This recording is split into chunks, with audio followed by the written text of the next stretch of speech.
Good evening. The Conservative Member of Parliament for Finchley and Golders Green, Mike Freer, has announced he will not be putting himself forward to stand at the next election. He cites Muslims against Crusades harassing him year after year. He cites the fact that Ali Harbi Ali visited his office. This is the man who went on to murder the Southend Member of Parliament, Sir David Amess.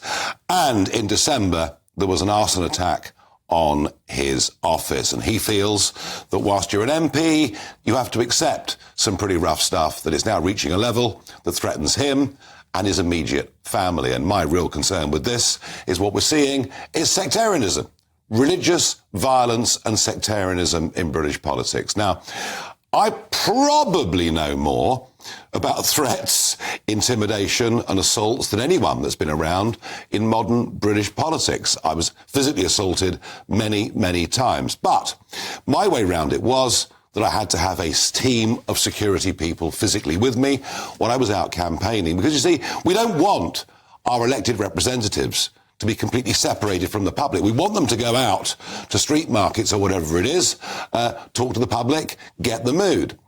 But I don't think it's viable for MPs to go on doing this without having security protection with them. That is my view. Oh, I can hear you at home. I can hear you saying it'll cost too much money. I can hear you saying, no, surely it's their job to protect us. But I promise you, if people are frightened of going into politics because of the physical threats they could face, especially if they're defenders of Israel, especially in the case of Mike Freer, if they're openly declared to be gay, if those sort of people are put off going into politics, we will perhaps find the quality of those in politics diminished even further. And for those that are elected, they'll be scared to speak out on issues that really matter. So I believe MPs need more protection. I'd love to get your point of view. I'm sure they'll be mixed. Farage at GBNews.com. Now, earlier on, Mike Freer spoke to Christopher Hope, our political editor. Point when the level of threat becomes, if like beyond the pale. Most MPs, in fact, I think all MPs have to cope with a level of routine abuse, routine graffiti, that the kind of low-level stuff. Maybe we shouldn't have to deal with it, but it is kind of bread and butter now, the way we handle our jobs as MPs. So the arson attack, it was simply the last straw. I've had two run-ins with Muslims Against Crusades, one quite serious where they burst into a surgery I was having in a mosque and threatened me. And the common theme there seems to me my support for Israel. In fact, Muslim Against Crusades, when they burst in, said you're a Jewish homosexual pig. I can't deny, I do believe that there is a linkage to anti-Semitism. But now where I'm in public, standing on the pavement, where I do an advice fair where 200 or 300 residents come through the door, I now wear a stab vest. Also, my staff also have them available if they want to wear them. Did you worry if you were re-elected as an MP in the election, you wouldn't survive the Parliament? It's always at the back of your mind. It's getting worse. The level of abuse in the inbox is getting worse. The level of threats now on the street are getting worse. The threats to life are what's become more, more frequent. And the inbox, someone after the fire said, you're clearly the kind of person that deserves to be set alight. Well, as if it was just words, but you just don't know whether someone will be on the street corner with a knife. Or, we've had a mock Molotov cocktail left on the front doorstep. Gosh. You're worried, your family's worried, are you going to survive the day? Are you going to come home if you walk the streets? Then I think there's time to say that's enough.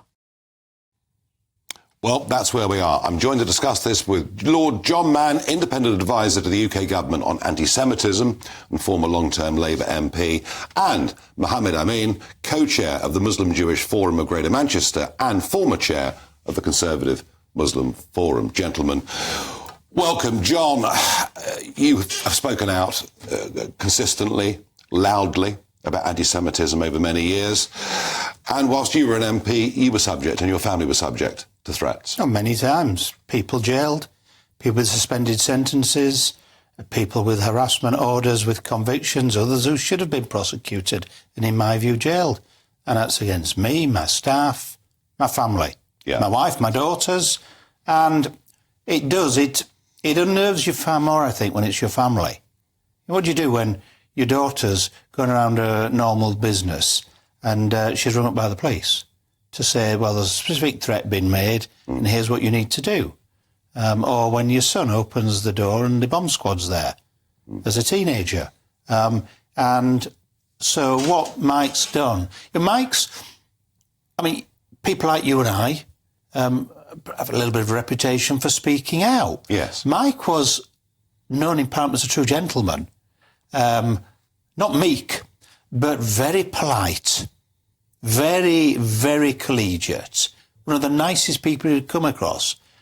When someone like him is standing down, the country needs to stop and think, because it's endangering the future of civilization in the country. That's what it's really doing. Of course, it's endangering Parliament and democracy, but it's deeper, because there are people, the mob rule or the individual or organised extremists think they can wield power by taking some of us out.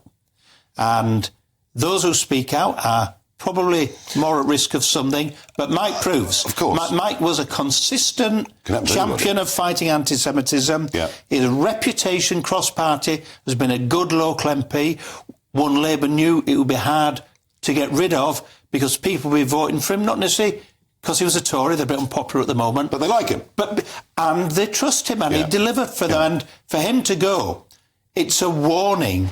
It's a warning to the country. Well, it is, and let's call it for what it is. These are threats coming from extreme Islamists, aren't they? Oh, that's what's been targeted him, and I can't reveal some of the stuff going on at the moment. But yes, I'm having to take lots of extra precautions, and I've got to make sure, if not me, who else will they go for? Yeah. And who are these people? Because they don't come and identify themselves. No. Send you a little note saying this is me. Locally, you might get those kind of idiots, but you know them. You see that, and you can manage the regulars. You can manage them. Yeah. And also in London. London's a big place. Yeah. How does Mike know who's walking down his street? If it's where I live, someone unusual walking down, who's that then? Yeah, not in London. Not in London. No, Mohammed, this is a very depressing picture, isn't it? Here is, and I think the point John Mann makes that Mike Freer was not a particularly, not that it should even happen to high-profile, controversial people, but, this looks to me, although radical Islam is reshaping our politics in a very negative way. And not just radical Islam. Remember, we've had 2 MPs murdered in the last sort of 8 years. David Amis, murdered by an extremist Muslim. Jo Cox, murdered by a far-right campaigner for her political views. It is terrible. And what we have to do is dial down the rhetoric in our society, stop calling judges enemies of the people. What's happening in Gaza has inflamed passions, but as the Muslim Jewish Forum of Greater Manchester, we have been categorical on the point that nobody, whether they're Jewish or Muslim, should allow what they feel about what's happening in Israel and Palestine to give rise to hostility against other people in this country. When you say dial down the rhetoric, do you mean we should have limits put on our ability to speak freely on issues? Well, we should certainly, first of all, consider ourselves what kind of language we are using. When a major national newspaper calls judges enemies of the people, somebody is liable to take a pot shot at them. Well, I can assure you that in politics, all sorts of things get said. A lot of things have been said about me, a lot of things have been said about John over the years, but none of that is an excuse for violence. And you're quite right about Jo Cox's murderer, but if you look at the big concerns that the authorities have in this country, 80% of them are coming from suspected Islamists. When is the Muslim religion itself going to try and sort this out? Well, first of all, I wouldn't be at all surprised to find that right now, with what's going on in Israel and Palestine, the majority of threats are coming from Muslim extremists. That wasn't the case a few years ago when the security services felt that the majority of threats were coming from the far right. Well, they don't believe that now. It's 80% is the figure now. All right, that's where we are today. And that's before the Israel-Gaza conflict. I'm going to repeat the question. I know that with the Catholic Church we have a Pope, and with the Church of England we have an Archbishop, and things are not as straightforward in the Muslim religion, and I get that. But I don't hear talk amongst your religious leaders in this country saying they're going to try and sort this stuff out. Well, one of the things I did a few years ago, I got fed up of people saying that Muslims don't condemn terrorism, for example. So I started for a while keeping a log on my website of Muslim condemnations of terrorism, because it gets said regularly Muslims are not speaking up. Muslims are speaking up, but don't get very much attention when they do. All right. Well, I promise you that on this channel, when they do, we will make sure they get coverage. I mean, I'm prepared to sit here right now and condemn these extremists. I'm hearing as long you, as you want. and I'm pleased to hear it. Yep. John, MPs at the moment have a degree of protection, panic buttons, CCTV in their homes. Certain of them can get protection when they're doing surgeries. Do they actually need physical security now to go about their work and to walk around the streets of London? Some probably need it and want it, but I'd never want it where I live. No. Because that ability to talk to the voters is so fundamental. And, you know, when you deal... mine was a former mining area. People say what they think, and they don't necessarily hold back. And, you know, I'd go in and people would read me the Riot Act and they'd be effing and blinding and pointing their finger, stamping, you know... And I'm kind of shuffling back.